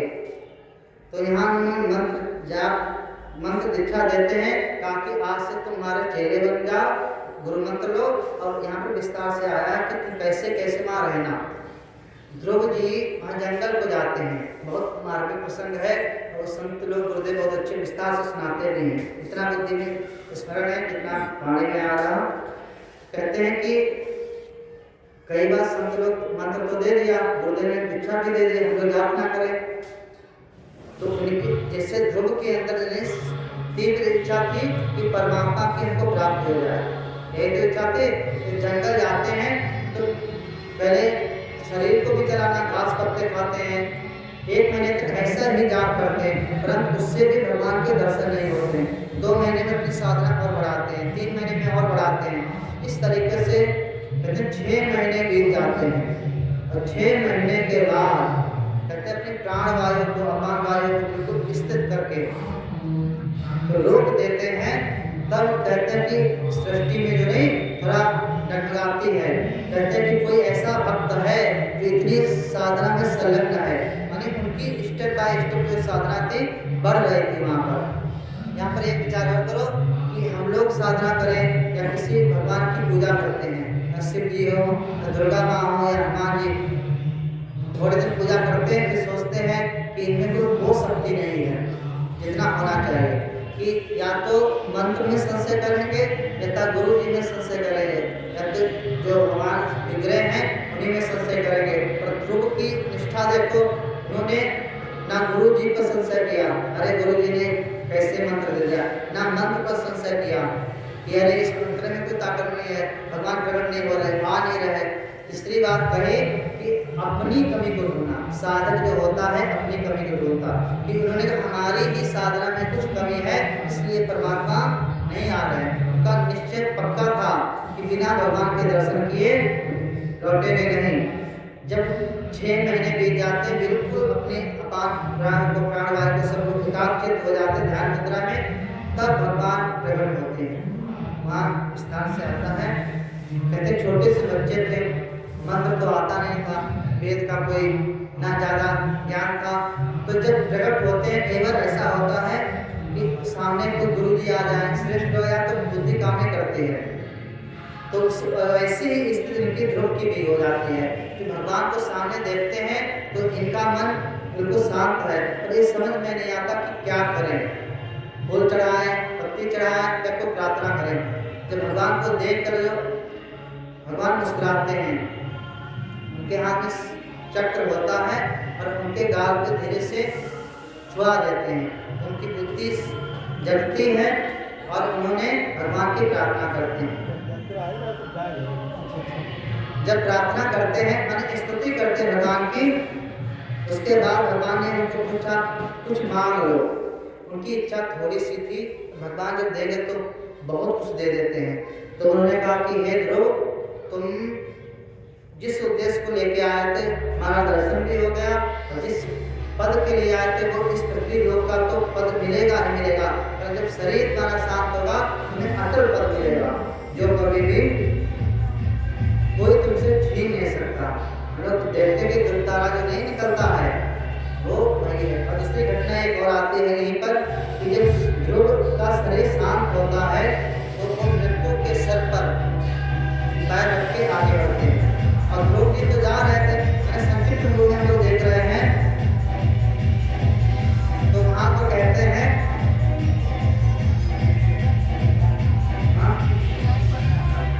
उन्होंने ध्रुव ने जब वहाँ पर निकलते हैं चलते भगवान की तरफ, उनके मन में एक संशय आता है कि हम तो भगवान के लोक को जा रहे हैं पर हमारी माँ भी तो हैं, कौन सुरुचि, उनकी क्या गति हुई होगी। तो उन्होंने कहा कि हमारी माँ कैसी हैं, उनका क्या गति होगी। तो जो उनको विमान पर ले जा रहे थे उन्होंने बड़े प्यार से कहा कि हे ध्रुव, तुम उनकी चिंता मत करो। क्यों? ताकि तुमको तो इतना लोग मिल रहा है, उनको तो तुमसे भी बड़ा लोग मिल रहा है, ताकि अपनी माँ की चिंता आपको किसी भी प्रकार नहीं करनी चाहिए। इस तरीके से ध्रुव का चरित्र है और भी विस्तार से आता है। इसी बीच में हम लोग देखते हैं माँ सती का भी प्रसंग आता है, उनके भी जीवन की घटनाएं कुछ होती हैं।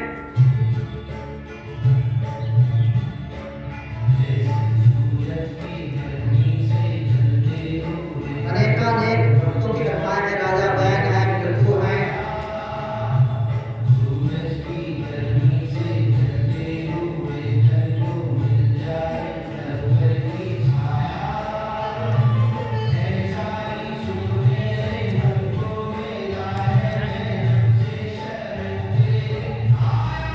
पुरंजन की कथा भी बीच में आती है। इसके बाद हम लोग देखते हैं पंचम स्कंद में एक प्रियव्रत नाम के एक कानपाल थे और एक प्रियव्रत का नाम हम लोग ले लेंगे।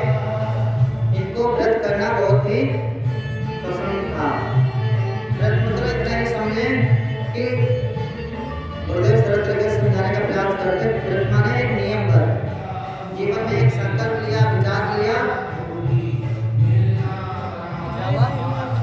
कलश यात्रा है ये।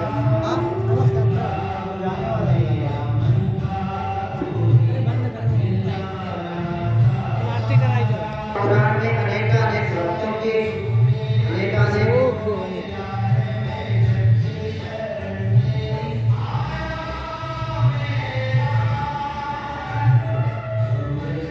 कहते हैं सबका नाम भी लेना संभव नहीं है। इसी तरह के अनेक व्रतों की कथा, बैन की कथा, पुरंजन की कथा, अनेकानेक भक्तों की कथाएं आती हैं।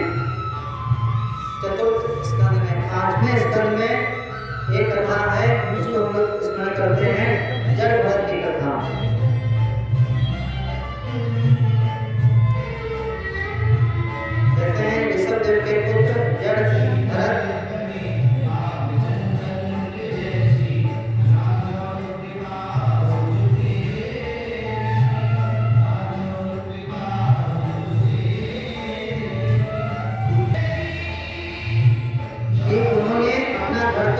यहाँ जंगल जाते हैं साधना भजन के लिए, परंतु वहाँ पर एक ऐसी घटना होती है कि कहीं आसन लगाते हैं, कहीं एक नदी होती है, एक हिरणी बताते हैं तो गर्भवती होती है, वहाँ छलांग लगाती है, उसका गर्भपात हो जाता है और बच्चा तो जन्म ले लेता है, तो उसकी माँ वहीं मर जाती है। तो इनके मन में संत थे और सरल भाव था, इसकी माँ तो मर गई है, अभी बच्चा छोटा सा है, ये इसको और जो नहीं अन्य प्राणी हैं, जीव हैं, इसको मार डालेंगे और नष्ट कर देंगे। और ये जब तक छोटा बच्चा है तब तक हम इसको अपने पास रख लेते हैं, इसका पालन पोषण करते हैं। जब भक्ति कला से हम लोग कुछ शिक्षा लेते हैं, गुरुदेव कहते हैं कि जब उन्होंने घर से निकले, अभी प्रहलाद का अभी ध्रुव का नाम आया है कि ध्रुव भी घर से निकले और उनके गुरु जी हैं, भरत जी भी घर से निकले, परंतु उनके गुरु का उल्लेख नहीं मिलता है, किसी के मार्गदर्शन में उन्होंने साधना नहीं किया। एक हिरण के बच्चे में आसक्त होते हैं, आसक्त मतलब क्या होता है कि करुणा दया करते हैं, उस बच्चे की प्राण रक्षा करना दोष नहीं है। लोग देखते हैं किसी प्राणी में या कोई असहाय अवस्था में है तो उसकी हेल्प करना जरूरी है, परंतु किसी में आसक्त हो जाना, उसी में आराम एकाग्र हो जाना तो ये दोष है। जब उस बच्चे को पाल लेते, बच्चा तो बच्चा जैसे कुत्ते बिल्ली को पाल ले, और दिन तो मन लगा रहता है और उसका भी अपना विचारधारा है, तो जो बच्चा धीरे धीरे बड़ा होता है, साधना भजन तो करते हैं, जाप भी करते, सब कुछ करते हैं, पर उनका सूक्ष्म मन उस हिरण के बच्चे में आसक्त था, तो बार बार वो उसका चिंतन करते हैं। एक समय ऐसा आता है कि जो हिरण का जो बच्चा होता है वहाँ से उनका हिरण का समूह आ जाता, बड़ा होगा, समझदार हो गया, उसके साथ खेलते खेलते चला जाता है। यहाँ भरत जी को ध्यान में धरा में साधना में लगे हुए थे, परंतु उनके मन में विचार आया कि हमारा हिरण का बच्चा कहाँ खो गया, कहाँ चला गया है, उसको ढूंढें। जब ऐसी चिंता करते तो ढूंढने लगते तो दिखाई नहीं देता है, हम काफी प्रयास करते हैं, फिर तो पढ़ेंगे स्वयं तो और विस्तार से समझ में आएगा। कहते काफी पूरा दिन तलाश करते हैं, तब भी वो हिरण का जो बच्चा था कहीं मिला नहीं। क्यों नहीं मिला? क्योंकि वो अपने संगी साथी के साथ घूमने चला गया। तो वहाँ पर देखते हैं जब आसक्ति का कारण यहाँ पता चलता है कि बच्चा था चला गया, बच्चा तो चला गया, परंतु इनका मन इतना दृढ़ हो जाता है कि वो बच्चा चला गया, पता नहीं इसका क्या हो रहा होगा, किसी ने तो मार तो नहीं डाला होगा, कहीं किसी के साथ कुछ उसके साथ घटना तो नहीं हो गई होगी। इस तरीके से बताते कई दिनों तक ऐसा उसका चिंतन बना, आए नहीं लौट के, तो एक असहाय अवस्था में पड़े हुए थे, मन दुखी था, शरीर परेशान था कि लेटे हुए थे। बता दो जो हिरण का बच्चा भाग के गया था, कुछ समय के बाद सबकी अपनी अपनी थ्योरी होती है, हिरण का बच्चा कुछ समय तक तो रहता, पर उनसे भी कुछ सीनियर लोग थे, उस हिरण के बच्चे को मारा और उसको मार मार के वहाँ से भगाया, तो सताया गया। तो वो सोचता है कि जब उनके पास थे कितना हमको प्रेम करते थे, हमारी सुरक्षा भी हो रही थी और हमारा ध्यान भी रखते थे, खिलाते पिलाते भी थे, जो भी उनसे बनता था। अब वो हिरण का बच्चा उधर से चलता है, ये यहाँ पर असहाय अवस्था में, मतलब कहने का ये है कि इतना उस हिरण के बच्चे में आसक्त होगा कि अपनी साधना तो छूट गई।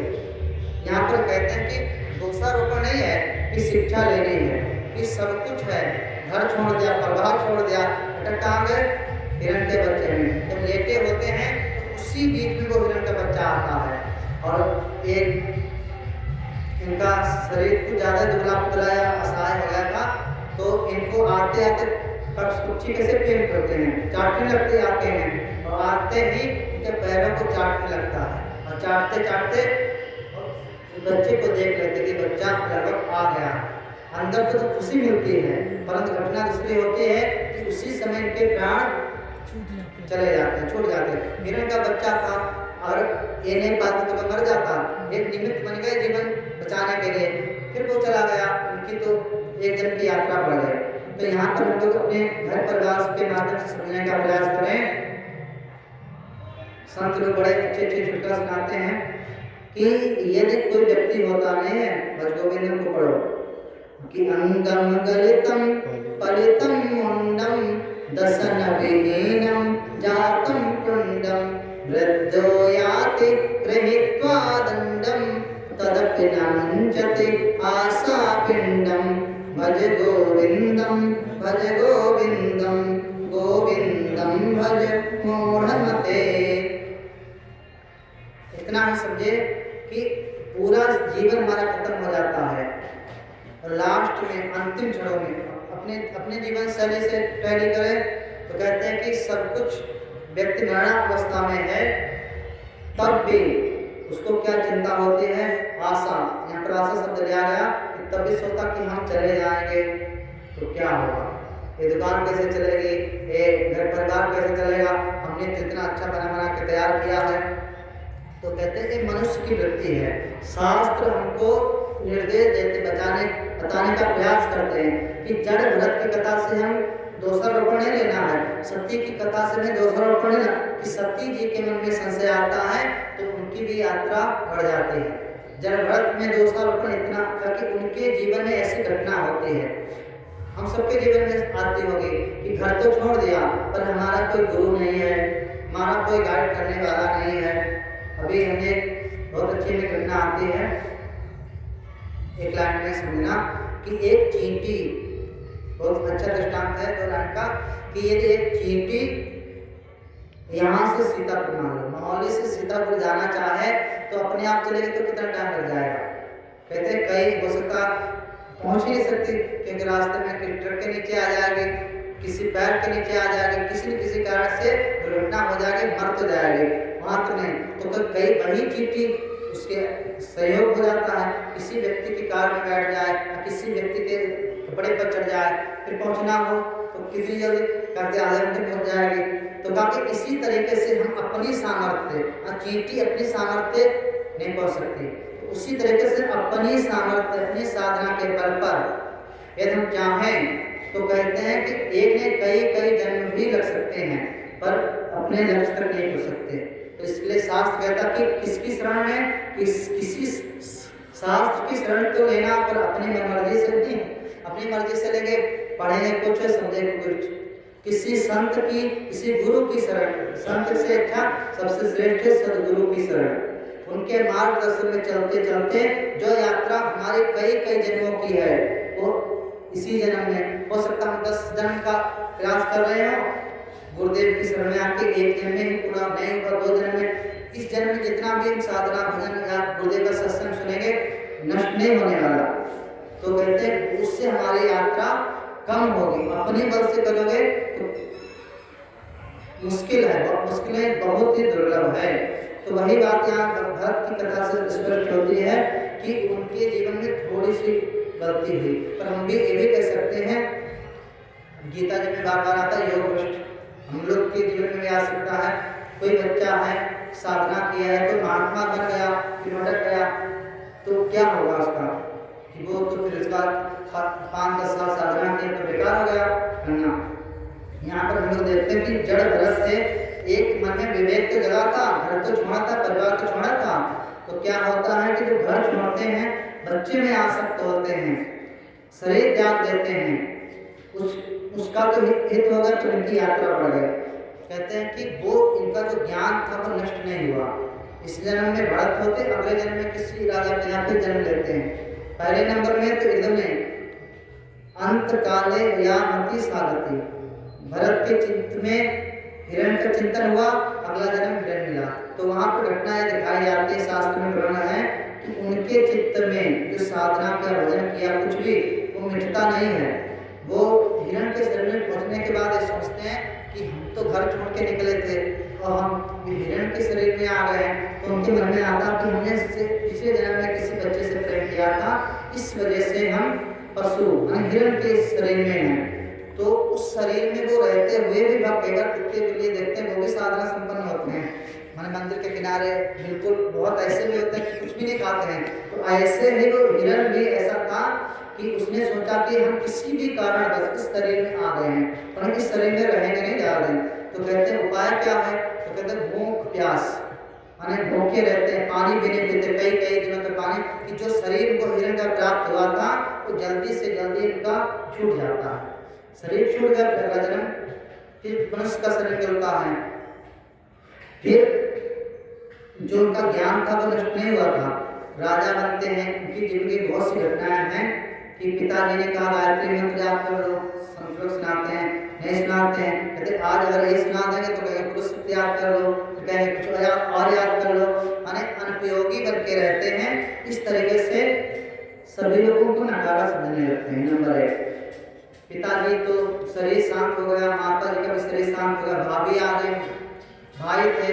एक बार भाइयों ने उनसे कहा कि तुम काम धाम तो करते नहीं कुछ हो, नंबर 1 खाते पीते हो, मोटे ताजे हो, तो ऐसा करो कि खेत चले जाओ और वहाँ जाके खेत की रखवाली करो, या काफी कुछ काम करो, फावड़ा लेकर, शरीर भी थोड़ा हल्का होगा, वर्जिश भी हो जाएगी, और खुदाई करके आओ, माने खेत की। जब वहाँ को फावड़ा दे दिया जाता है, कुदाल दे दी जाती है, खेत में जाते हैं, और वो मन में का माइंड है, गुरुदेव बड़े अच्छे से समझाते हैं, सुनाते हैं, तो कहते हैं वो सोचते हैं कि ये तुम आज अच्छे से काम कर लिया तो कल तो और ज़्यादा बढ़ा दिया जाए, परसों और बढ़ता चला जाएगा। तो उन्होंने जिस तरीके से कार्य करना था, कहीं खूब गड्ढा कर दिया, कहीं पर छोटा गड्ढा, कहीं टीला बना दिया, कहीं कुछ ऐसे ऐसे करते करते खेत की दुर्दशा कर दी, माने उसको जिस तरीके से गोड़ना था नहीं किया। भाई ने देखा, बहुत गाली दी, घर में आते थे तो उनकी भाभियां जो नहीं थी तो वो भी उनकी सीधी बातें करते थे। एक दिन भाई तभी बर्दाश्त कर लेता है, भाइयों ने तो भाभियों ने कुछ अपशब्द बोले, ताकि तुम इससे अच्छा यहाँ से चले जाओ तब भी अच्छा है, यहाँ ठीक नहीं खा रहा है। जब भरत अपने उस घर को भी छोड़ देते हैं, वो कहते हैं कि सिद्धावस्था में है, यहाँ पर चले जाते हैं। एक समय की घटना होती, उस प्रसंग को लेना चाहते, तो कहीं बैठे हुए थे, शरीर तो ठीक ठाक था ही, तो एक समय की घटना, एक राजा की पालकी जा रही थी, हाँ राजा रघु की कहानी है। तो एक कोई उनका था, 4 नहीं होते हैं पकड़ने वाले पालकी, तो एक का थोड़ा तबीयत खराब हो गई, कुछ कारण बस वो हट जाता है। तो उन्होंने कहा कि एक व्यक्ति खड़ा था, पास में बैठा हुआ था, तो सोचते हैं कि इसको पकड़ लेते हैं और इससे अपनी पालकी को धुआ लेते हैं। तो यहाँ पर देखते हैं जब जड़ भरत को बुलाया गया तो उन्होंने पालकी पकड़ लिया, और जैसे पालकी पकड़ते हैं तो जड़ भरत का अपना स्वभाव क्या था, देखते हैं कि कभी चींटी आ जाए सामने, कभी कुछ आ जाए, सहज होता, जिसका हृदय निर्मल होता है तो सोचता है एक बार तो बचा ही ले। तो जब चलते हैं तो कोई इधर कूद जाए, कोई उधर कूद जाए, और जो राजा बैठे थे पालकी में, तो जब कूदेंगे तो सब तो लड़ ही जाएगा आपका, तो बार बार लड़ जाता है। तो राजा अपने उसी पालकी के अंदर से आवाज चिल्लाते हैं, कौन है, तुम लोगों को अकल नहीं है, कैसे चलते हो? वो तीनों लोग बुजुर्ग, हमारी गलती नहीं, जो नया एक मिला है रास्ते में ये दुष्ट है, माने एक पता नहीं कैसे चला, सामने से चल ही नहीं पा रहा। तो उन्होंने कहा कौन है? तो उन्होंने कहा एक बार तो समझा दिया, ठीक है तुमको सावधानी से चलना है। थोड़ी समय के बाद फिर अपनी चाल नहीं बदली उन्होंने, तब उन्होंने कहा तो हम उतरते हैं और तुमको भी दंड देते हैं। और जैसे उन्होंने ऐसा बोला तो उन्होंने जड़ भरत जो नहीं थे, बहुत ही सहज अवस्था में बोला तुम किसको दंड दोगे? और एक मिट्टी ही मिट्टी के मार्ग शुद्ध है, इतने को समझ जाते हैं कि एक मिट्टी ही मिट्टी पर आश्रित है, एक मिट्टी दूसरी मिट्टी पर लदी हुई है, तुम किसको दंड दोगे? शरीर को दोगे कि आत्मा को दोगे? इस तरह के जब उन्होंने मार, और एक शब्द और बोला वहाँ पर बड़े प्यार से कि तुम जा कहाँ रहे थे? सत्संग करने के जा रहे थे, संत के पास जा रहे थे, तो सत्संग के लिए जा रहे हो और तुम थोड़ा अपना विवेक जागृत करो। तो वो समझ जाते हैं कि देखने में ऐसा लग रहा है पर इसके अंदर ज्ञान तो जब बात करेंगे तब पता चलता कौन कितना पानी में है। तो उन्होंने तुरंत उनकी कहा कि हे भगवान, हमें लगता कि आप साधारण नहीं हैं, आप विद्वान हैं, आप हमको कुछ ज्ञान का उपदेश करें। तो संत लोगों ने जब पूछेंगे तो बताएंगे। तो यहाँ पर शास्त्र जब पढ़ेंगे जड़ भरत ने, जैसे सुखदेव मुनि का अभी तक आया है कि उन्होंने ग्रंथ का क्या नाम अध्ययन तो कर लिया था अपने पिताजी से, पर सुनाया किसी को नहीं था अभी तक। क्यों नहीं सुनाया? क्योंकि उन्हें कोई ऐसा योग शिष्य नहीं मिला। परीक्षित को सुनाया क्योंकि उन्हें लगा कि एक इस पात्र है। ऐसे जड़ भरत ने अपने नए जन्म में जो आते हैं तो उसमें भी उनका दिखाया जाता है कि उन्होंने अभी तक कभी भी ना गायत्री मंत्र कभी याद किया था, ना पुरुष सूक्त याद किया था, ना कुछ, पर उनके अंदर जो अनुभूति थी, वो उनकी ज्ञान शक्ति थी, वो निष्ठा जो नहीं थी वो उनकी परिपूर्ण थी। जब वहाँ पर कुछ नहीं बनता है कि जड़ भरत ने उस राजा को उपदेश क्यों किया, आपके मन में नहीं आ रहा? तो यहाँ पर यही प्रसंग में उठता है कि वो राजा जो है वो कोई साधारण राजा नहीं था। कौन है फिर? वही हिरण है जो पिछले जन्म में इसकी रक्षा किया था उन्होंने। तो क्योंकि देखो यहाँ घटनाएं दोनों मिलती हैं। हो सकता है कि जब भरत ने हिरण का संग किया तो एक जन्म की यात्रा उनकी बढ़ गई, पर हमारे मन में ये भी तो हो सकता कि हिरण ने तो संत का साथ किया तो उसकी तो अधोगति नहीं होनी चाहिए। तो कहा कि ये हिरण वही है जो जड़ भरत के पिछले जन्म में सानिध्य में रहा था। तो ये इसका शरीर जब छूटता है तो अगले जन्म में राजा बन जाता है। इसके अंदर सहज ही ज्ञान भक्ति वैराग्य जिज्ञासा रहती है, इसलिए वो सत्संगी होता। तब तो कहते हैं कि जो जब उन्होंने ऐसी मार्मिक बातें कही तो जड़ भरत कहते हैं, वो संत कहते हैं जो प्रसंग है मैत्री के बीच में, विदुर के बीच में या परीक्षित या सुखदेव मुनि के बीच में पूछा गया कि ऐसा क्यों, तो उन्होंने कहा वो सुखदेव मुनि ने उसको इसीलिए उपदेश किया था कि ये हमारा भाई हिरण है, उस जन्म में तो इसको ज्ञान नहीं दे पाए और उस जीवन में धारण भी नहीं कर सकता था, परंतु इस शरीर में आके मनुष्य शरीर में है तब इसको ज्ञान का उपदेश करना चाहिए। हम उनको ज्ञान का उपदेश भी करते हैं और मुक्त कर देते हैं। इतना ही समझे कि जब कभी भी यहाँ तुलसीदास जी कहते हैं कि एन केन प्रकारेण, क्या करें? सत्संग में जाएंगे, शास्त्र चिंतन करेंगे तो कभी भी हमारा, इसमें बहुत कई अध्याय में है, रघुगण का प्रश्न और भरत जी का संवाद, उन्होंने भक्ति ज्ञान वैराग तत्व ज्ञान का उपदेश करते हैं और वो जो काम वहाँ सत्संग में जाने वाला पूछते जाके वो यही जड़ भरत के माध्यम से हो जाता है। पंचम स्कंद की कथा है। एक चीज ध्यान रखो और स्मृति भी होता है, कहते इस बात को ना भूलो कि गुरु परंपरा का जो नहीं हम लोग पढ़ रहे हैं, भागवत कहाँ से प्रकट हुए, तो नारायण ने ब्रह्मा को दिया, ब्रह्मा ने नारद जी को दिया, नारद ने किसको दिया? व्यास जी को दिया, व्यास जी ने किसको दिया? सुखदेव मुनि को दिया, और सुखदेव मुनि इससे किसने प्राप्त कर लिया? हाँ, परीक्षित तो प्राप्त कर लिया। बहुत सी घटनाएं होती हैं, शिव जी ने पार्वती को ज्ञान दिया, पार्वती सुन के किसी को नहीं सुनाया, तो कहा कि जो शिव जी की कथा राम कथा कैसे परंपरा चली, तो कहा कि तेहि सन जाग वर्ग मन पावा, इस तरह वो परंपरा वहां से यहाँ पर देखते परीक्षित जी को तो सुना दिया उन्होंने, पर परीक्षित जी तो 7 दिन के बाद तो शरीर त्याग देते हैं। तो कहा कि उसके आगे की परंपरा कैसे हुई? उसके आगे की परंपरा यही है कि सूत जी, इसमें पढ़ेंगे जब हम लोग तो कहते हैं सूत जी ने हमको बहुत सी रहस्य की बात करता है। तो जो उस सत्संग में परीक्षित को सुना रहे थे उस सत्संग में ये भी बैठे हुए थे, कौन? सूत जी भी बैठे हुए थे। तो उस सूत के बाद सौनक जी, और भी हम लोग कई बार देखते रामचरितमानस में पढ़ेंगे, इसको भी ध्यान दें, कुछ प्रसंग नहीं होते हैं विराम नहीं लेते। शिव पार्वती के मध्य में जो संवाद होता है वो तो विराम ले लेता है। तुलसीदास जी अयोध्या में दीन घाट मानो या अयोध्या घाट मानो कि पायो परम विश्राम, ऐसे बोलते हैं। माँ पार्वती कहते हैं कि कृतकृत्य हो गए। वरुण जी सुन रहे थे, किससे सुन रहे थे? काकभूषण से। उन्होंने कहा वो भी पंख फुला के अपने वापस चले जाते, पर एक सत्संग वहां भी चलता है। तो सत्संग कहाँ चल रहा था? प्रयागराज में, याज्ञवल्क्य और भरद्वाज के मन में। पूरी रामायण तुम पढ़ डालो, पढ़ते तो हैं, पढ़ना भी चाहिए, विचार भी करो कि उस सत्संग का तुलसीदास ने कहीं पर नहीं लिखा कि विराम ले लिया, और वो विराम ले लेता तो हम तक कहाँ आते? वही तुलसीदास ने मैं गुरु मुनि जी से न सुनी कथा से सुनी कि जो संतों के बीच का सत्संग जो होता है वो कभी विराम नहीं लेता। जो सूत सौनक के बीच के मध्य का संवाद है वो कभी रुका नहीं है। उनके शिष्य ने सुना, उनके शिष्य ने सुना, उनके शिष्य ने, इस तरीके से भागवत कथा का प्रभाव है नित्य निरंतर बना हुआ है। आगे स्कंद की कथा है, टाइम तो पूर्ण हो रहा है, कल हम लोग उसको चर्चा करेंगे। अभी पाठ में रखते हैं, नाम लेते हैं कि एक तो आज दुर्ग की चर्चा है, कल प्रहलाद की चर्चा में अवतार है। भगवान हिरण्याकश्यप का वध करने के लिए नरसिंह रूप में आते हैं, वो भी भगवान के 12 अवतारों में मुख्य हैं।